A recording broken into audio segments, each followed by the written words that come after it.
हरे कृष्णा, राधे राधे। आप सबका वेलकम है वृंदावन सखी में। आई होप आप सब खुश होंगे, बढ़िया होंगे और हमारी तरह ठाकुर जी की सेवा में मदमस्त होंगे और ठाकुर जी की कृपा का अनुभव भी कर रहे होंगे। तो फ्रेंड्स, आज हम इस विषय में बात करेंगे कि विशाख पूर्णिमा। विशाख पूर्णिमा कब है? 4 या 5 मई को। तो विशाख पूर्णिमा पे हम क्या करें जिससे हमारे घर में सुख संपदा वैभव की हमें प्राप्ति हो और घर में सब अच्छा ही रहे। तो देखिए, विशाख पूर्णिमा जो है साल की ये बड़ी पूर्णिमा मानी जाती है। बड़ी पूर्णिमा क्यों मानी जाती है? क्योंकि जो इस दिन जो है हमारे जो भगवान बुद्ध है, जो हमारे विष्णु भगवान है, उनके 9वें अवतार महात्मा बुद्ध का भी जन्म हुआ था। इसको बुद्ध पूर्णिमा भी कहा जाता है। ये विशाख पूर्णिमा तो ये है ही है, लेकिन इसको बुद्ध पूर्णिमा भी कहा जाता है। और पूर्णमासी ये महीने में एक बार आती है और इसका बड़ा ही विशेष महत्व होता है। और इस बार तो पूर्णिमा पे, जो विशाख पूर्णिमा, इस पे चंद्र ग्रहण भी लग रहा है और चंद्र ग्रहण के ऊपर हम वीडियो अलग से लेके आएंगे और डिटेल में वीडियो लेके आएंगे कि चंद्र ग्रहण पे क्या करें। हाँ, चंद्र ग्रहण जो है हिंदुस्तान में यानी इंडिया में दिखाई नहीं दे रहा, लेकिन उसका प्रभाव जो है इंडिया में जरूर पड़ेगा। तो उसके ऊपर मैं विशेष वीडियो अलग से लेके आऊंगी। तो हम बात करेंगे विशाख पूर्णिमा की। तो साल की ये बड़ी महत्वपूर्ण पूर्णिमा होती है। जो लोग व्रत करते हैं पूर्णिमा का, वो लोग जानते हैं। जिन्होंने यह व्रत शुरू करना होता है वो शुरू करते हैं विशाख पूर्णिमा पे, या जो माघ पूर्णिमा आती है, या सबसे बड़ी पूर्णिमा दूसरी होती है कार्तिक पूर्णिमा, जिसको हम लोग कहते हैं कार्तिक पूर्णिमा सबसे बड़ी होती है। तो कार्तिक पूर्णिमा पे शुरू, या फिर जो शरद पूर्णिमा होती है उससे भी जो ये लोग पूर्णिमा का व्रत आरंभ करते हैं। लेकिन अगर आपने व्रत आरंभ करना है, सबसे पहला व्रत आपने रखना है, तो इस पूर्णिमा पे आप ना रखें, क्योंकि इस पूर्णिमा पे लग रहा है चंद्र ग्रहण। तो हम बात करेंगे कि जो वैशाख की पूर्णिमा है कब है। तो जो वैशाख की पूर्णिमा लग रही है वो 4 मई रात को 11:44 पे शुरू हो रही है और 5 मई रात 11:30 पे उसका जो है संपन्न हो रही है, समाप्त हो रही है।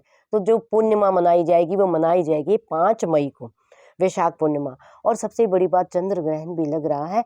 तो ऐसे हम किस तरह पूर्णिमा की व्रत का पालन करें, पूजा करें। तो आपने क्या करना है, सुबह आपने उठना है। उठ के सबसे पहले आपने स्नान करना है। और स्नान किस प्रकार करना है?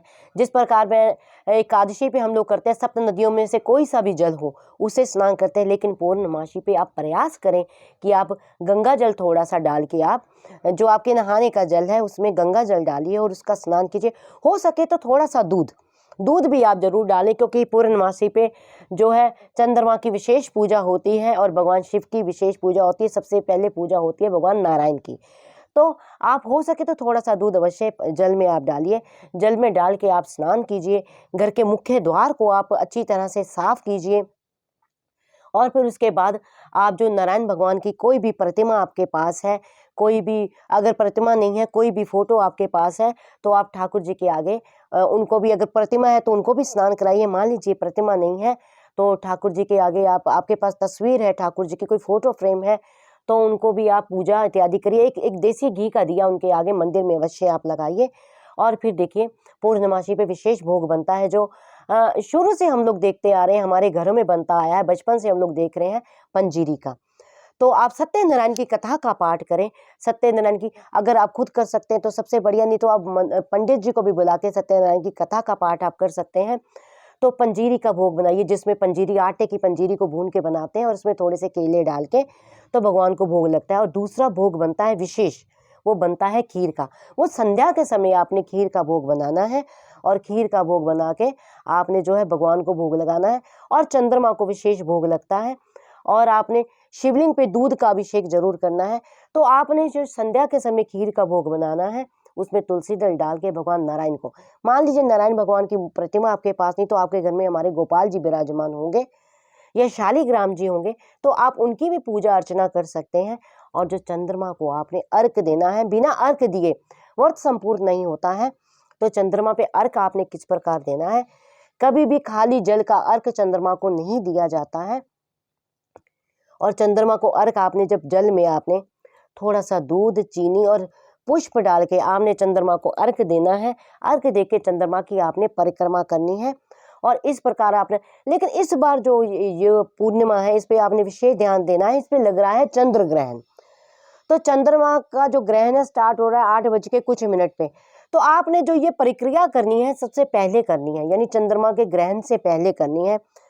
तो आपने मान लीजिए 8 बजे चंद्रमा का ग्रहण स्टार्ट हो रहा है, तो आपने 7 साढ़े 7 बजे के करीब आपने चंद्रमा को अर्घ दे देना है। और आपने जो है भोग भी चंद्रमा को जो लगाना है खीर का, वो उससे पहले ही लगा देना है। तो इस प्रकार विशेष आपने जो है पूर्णिमा पे आपने ये कार्य करने हैं। और जो ये पूर्णिमा का व्रत हम करते हैं महीने में एक बार आता है, और इसमें जो नमक खाना निषेध होता है। और चंद्रमा की पूजा करने के बाद ही आप भोजन कर सकते हैं। हो सके तो भूमि शयन कीजिए। इसमें भूमि शयन का बहुत बड़ा विशेष महत्व होता है। भूमि शयन कीजिए और भगवान शिव के मंत्रों का आप पाठ कीजिए, विष्णु भगवान की आप पूजा कीजिए, घर में सुख संपत्ति के लिए माँ लक्ष्मी की भी आप पूजा कीजिए, और घर की दहलीज को साफ रखिए। और अगर आप पूर्णिमा पे कुछ दान करना चाहते हैं तो चावल का दान आप कर सकते हैं, दूध का दान आप कर सकते हैं, सफ़ेद कपड़े का दान आप कर सकते हैं, जल का दान आप कर सकते हैं। लेकिन इस बात विशेष ध्यान रखिए, जो भी आपने करना है चंद्र ग्रहण के शुरू होने से पहले पहले करना है। और चंद्र ग्रहण के ऊपर डिटेल में वीडियो हम लेके आएंगे।